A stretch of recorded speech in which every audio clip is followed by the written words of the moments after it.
ನಮಸ್ಕಾರ.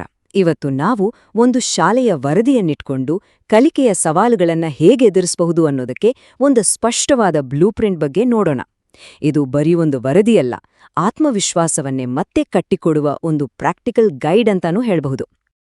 ಒಂದು ಕ್ಷಣ ಯೋಚನೆ ಮಾಡಿ ನೋಡಿ. ಅಡಿಪಾಯವೇ ಸರಿ ಇಲ್ಲದಿದ್ದಾಗ ಒಂದು ಕಟ್ಟಡವನ್ನು ಮತ್ತೆ ಗಟ್ಟಿಯಾಗಿ ಕಟ್ಟೋದು ಹೇಗೆ? ಇದೇ ಮೂಲ ಪ್ರಶ್ನೆ ನಮ್ಮ ಇವತ್ತಿನ ಚರ್ಚೆಗೆ ದಾರಿ ಮಾಡಿಕೊಡುತ್ತೆ. ನೋಡಿ, ಯಾವುದೇ ಸಮಸ್ಯೆಗೆ ಪರಿಹಾರ ಹುಡ್ಕೋಕು ಮುಂಚೆ ಆ ಸಮಸ್ಯೆ ಏನು ಅಂತ ಸರಿಯಾಗಿ ಅರ್ಥ ಮಾಡ್ಕೋಬೇಕು ಅಲ್ವಾ? ಈ ವರದಿ ಮಾಡಿರೋದು ಅದನ್ನೇ. ಮೊದಲು ಕಲಿಕೆಯ ಮೂಲಭೂತ ಸವಾಲ್ ಏನು ಅಂತ ಗುರ್ತಿಸಿದೆ. ಹಾಗಾದ್ರೆ ಈ ಪರಿಹಾರ ಬೋಧನೆ ಅಥವಾ ರಿಮಿಡಿಯಲ್ ಟೀಚಿಂಗ್ ಅಂದ್ರೆ ಏನು? ಪಯೋನಿಯರ್ ಪಬ್ಲಿಕ್ ಶಾಲೆಯ ವರದಿ ಪ್ರಕಾರ ಇದು ಸುಮ್ನೆ ಮರ್ತೋಗಿರೋ ಪಾಠಗಳನ್ನ ಮತ್ತೆ ಹೇಳ್ಕೊಡೋದಲ್ಲ, ಅದಕ್ಕಿಂತಾನೂ ಹೆಚ್ಚು ಮಕ್ಕಳ ಓದು ಬರಹದ ಅಡಿಪಾಯವನ್ನೇ ಗಟ್ಟಿ ಮಾಡೋ ಒಂದು ಸಿಸ್ಟಮ್ಯಾಟಿಕ್ ಪ್ರಯತ್ನ ಇದು. ಹಾಗಾದ್ರೆ ಈ ಪ್ರೋಗ್ರಾಂ ಯಾರಿಗೆ?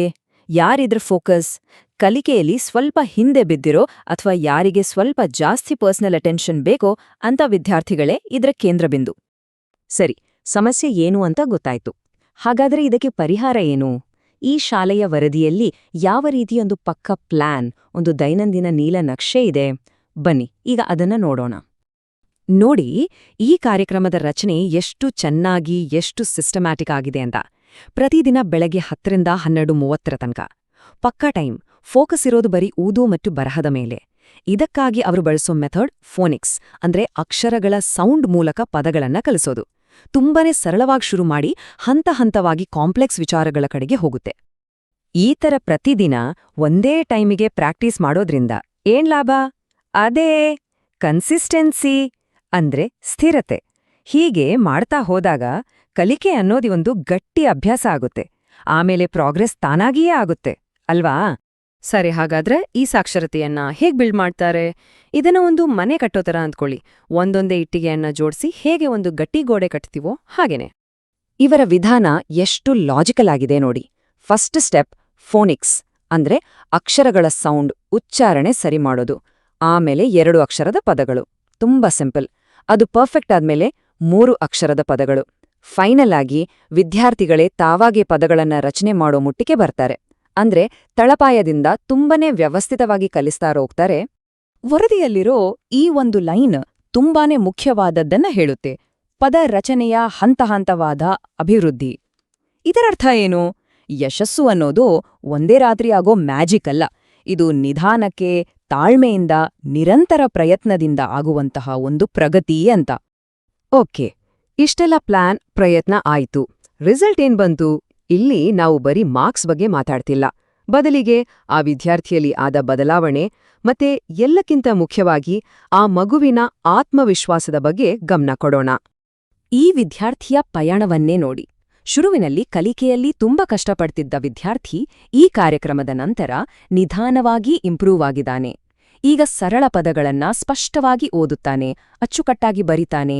ಎಲ್ಲಕ್ಕಿಂತ ಇಂಪಾರ್ಟೆಂಟ್ ಆಗಿ ಕಲಿಯೋದ್ರಲ್ಲಿ ಒಂದು ಕಾನ್ಫಿಡೆನ್ಸ್ ಬಂದಿದೆ. ವರದಿಯಲ್ಲಿ ಹೈಲೈಟ್ ಮಾಡಿರೋ ಅತಿ ಮುಖ್ಯವಾದ ರಿಸಲ್ಟ್ ಅಂದ್ರೆ ಇದೆ: ವಿದ್ಯಾರ್ಥಿಯಲ್ಲಿ ಆತ್ಮವಿಶ್ವಾಸ ಹೆಚ್ಚಾಗಿದೆ ಅನ್ನೋದು.